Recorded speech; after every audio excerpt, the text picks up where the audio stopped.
Mesdames et messieurs, bonjour et bienvenue sur les informations du Septentrion. Le jeudi 24 août dernier, la vision de la commune de Nati Tengu horizon 2023-2028 a été définie et validée à travers le document du plan de développement communal 4e génération. Ce PDC 4 de la commune de Nati Tengu vise à améliorer l'économie locale, les services sociaux de base tels que la santé, l'éducation, les pistes rurales et l'énergie. Il vise aussi à la commune de renforcer sa sécurité, la résilience de sa population face au changement climatique.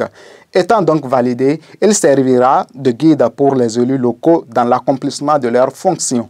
C'était à l'occasion d'un atelier de validation grand public tenu à la mairie en présence de la secrétaire exécutive Djamilatou Yirima, des consultants, des cadres techniques de la mairie, des responsables des services déconcentrés de l'État, des représentants des organisations de la société civile, des chefs d'arrondissement, des personnes ressources, des têtes couronnées et bien d'autres. La finale de la première édition du Barou Thème Challenge Coupe Niki, qui opposera Gouré FC à Ouenou FC demain samedi 26 août, se jouera au stade Omnisport de Niki à 16 h. En effet, l'équipe nigériane Gouré FC s'est qualifiée pour la finale après avoir battu Biro FC sur un score de 3-1 et celle de Ouenou FC après avoir battu Peonga FC 2-1. Il faut noter qu'à la fin de la compétition, l'équipe vainqueur bénéficiera d'un trophée géant accompagné d'une enveloppe de 500 000 francs, 5 ballons et un lot de maillots. L'équipe à la deuxième place bénéficiera d'une enveloppe de 250 000 francs, 2 ballons et un lot de maillots. L'équipe à la troisième place, quant à elle, empochera une enveloppe de 150 000 francs et un ballon. Enfin, l'équipe Fair Play recevra une enveloppe de 100 000 francs. Les récompenses individuelles distinguent le meilleur joueur, le meilleur buteur et le meilleur gardien. Chacun d'eux recevra un trophée et une enveloppe de 50 000 francs. L'insécurité devient de plus en plus grandissante ces derniers temps dans la ville de Parakou. Des citoyens sont dépossédés de leurs biens par des hommes sans foi ni loi au quotidien.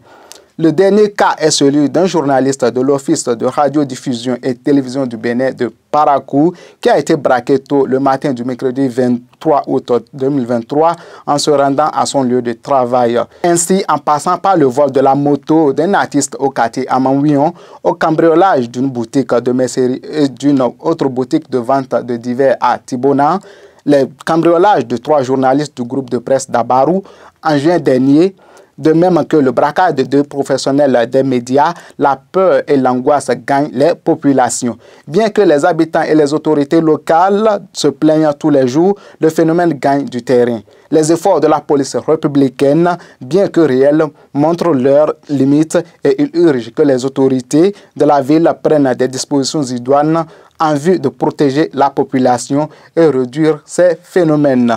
Terminons cette session d'information par 2 présumés terroristes neutralisés par l'armée béninoise à Karimama. En effet, des présumés terroristes ont été surpris alors qu'ils étaient sur le point de s'introduire dans la maison d'un élu local de la localité. Leur neutralisation a permis à l'armée béninoise de saisir chez eux un important matériel de guerre, rapporte BIP Radio. Il faut noter que l'armée et la police sont déployés en renfort à Karimama depuis les attaques djihadistes survenues mi-octobre 2022.